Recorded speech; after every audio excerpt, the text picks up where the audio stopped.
पतंजलि ने मन के सभी आयामों को समझाया है और जहाँ जहाँ हमारा मन भटकता है उसके लिए विधि बताई है कि उसको कैसे दूर करना। तो अगर हम गहराई से समझें तो पतंजलि महाराज ने आधुनिक समस्याएं जो हैं मन से, भावना से, उन सब समस्याओं को दूर करने का उपाय बताया। हम तो योग करते रहते हैं और हाथ पैर हमने घुमा दिया, 2-4 आसन कर लिए, प्राणायाम कर लिया, आंख बंद करके सांस पे ध्यान दे दिया और हमने कहा कि बस ध्यान भी हो गया, सब कुछ हो गया। स्वाभाविक रूप से उसका प्रभाव तो पड़ेगा, पर उसके पीछे पतंजलि ने मन की दिशा बदलने की बात की गई। मन क्या है,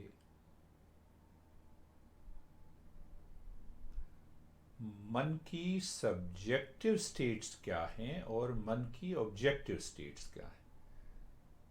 तो मन की जो ऑब्जेक्टिव स्टेट्स हैं उसी को हम कहते हैं 5 तरह की वृत्तियां हैं: प्रमाण, विपर्य, विकल्प, अनिद्रा, स्मृति। और जो सब्जेक्टिव स्टेट्स हैं, व्यास भाष्य ने उसको और गहरे से समझाया है कि मन हमारा क्षिप्त अवस्था में रहता है, मूढ़ अवस्था में रहता है, विक्षिप्त अवस्था में रहता है, एकाग्र अवस्था में रहता है, निरुद्ध अवस्था में रहता है। तो एक योगी और एक आम व्यक्ति में क्या फर्क है, देखो पतंजलि के अनुसार।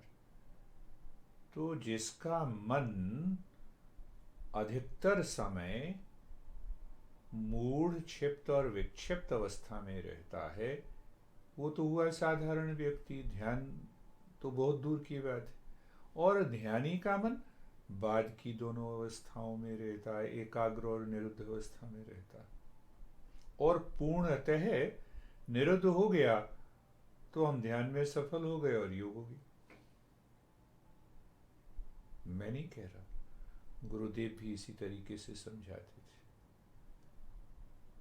और गुरुदेव बार बार कह रहे थे कि व्यास का जो भाष्य है, यानी कि उन सूत्रों का जो वर्णन किया है व्यास ने, वाचस्पति ने और राजा भोज ने, उसी से हम पतंजलि योग को गहराई से सही रूप से समझ सकते हैं।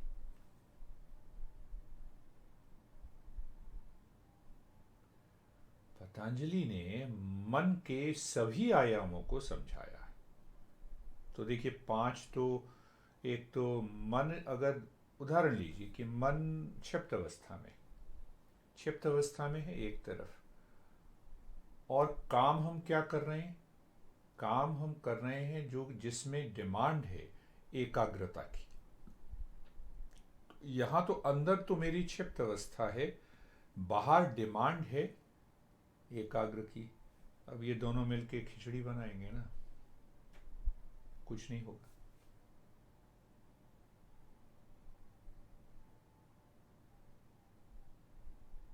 फिर मन के विषय में ये स्पष्ट कर दिया है कि मन एक पुल है, इस तरफ हमारा स्वरूप है और इस तरफ हमारा स्वभाव है, बीच में है मन। तो मन अगर स्वभाव की तरफ जाता है तो वो ये कहेगा कि मैं शरीर हूँ, मैं मन हूँ, मैं बुद्धि हूँ, मैं अहंकार हूँ। और इस तरफ जाएगा तो कहेगा कि मैं सच्चा स्वरूप हूँ, आनंदमय हूँ, सत्यमयी हूँ, ज्ञानमयी हूँ, बोधमयी हूँ। इतना ही है बस योग। पर 195 सूत्रों में मन का एक गहन अध्ययन, समझ और उसके ऊपर कौन कौन सी साधनाएं करनी चाहिए। उदाहरण के लिए अगर हम लें दूसरे पाद में, दूसरे चैप्टर में, तो वहां तीसरे चैप्टर में जब हमने बहुत सारी साधनाएं कर ली, नियमित रूप से हम ध्यान कर रहे हैं, तो पतंजलि कहते हैं कि इस मन के अंदर हम एकाग्रता परिणाम ला सकते हैं। परिणाम को यहाँ पर अर्थ दिया है कि पूरी तरह से मन का ऐसा परिवर्तन कि जब जहाँ जिसको जिस विषय पर मन टिके पूर्ण एकाग्रता हो, कोई भटकाव नहीं।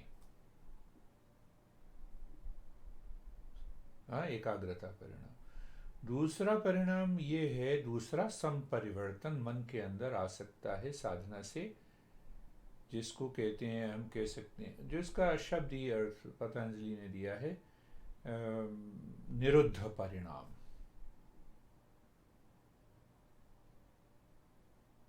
मतलब कि मन जो है पूरी तरह से खाली है। मुझे याद आ रही है महर्षि अरविंद की बात। वो ये कहते थे कि ये विचार बाहर से आते हैं, मन इनको पकड़ के बैठ जाता है, कहता है मेरे विचार, मेरी समस्या, मेरा दुख, मेरी। तो दोनों एक ही बात कह रहे हैं अपने अपने ढंग से। निरुद्ध परिणाम। और तीसरा जो परिणाम है वो समाधि परिणाम, कि वो व्यक्ति प्रतिक्षण समाधिस्थ अवस्था में रहता है। मन की अवस्था है ना,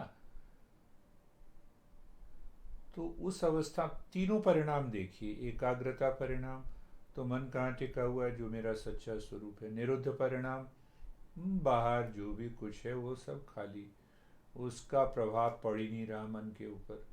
समाधि परिणाम, ज्ञान का अवतरण।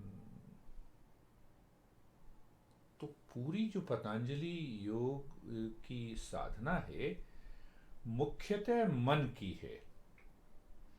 अब जो व्यक्ति इस मन को समझ ही नहीं पा रहे हैं, तो फिर पतंजलि ने कहा कि चलो यम नियम को समझो, आसन प्राणायाम प्रत्याहार धारणा ध्यान, उसके बाद पहले बहिरंग योग का अभ्यास करो, फिर अंतरंग योग में जाओ।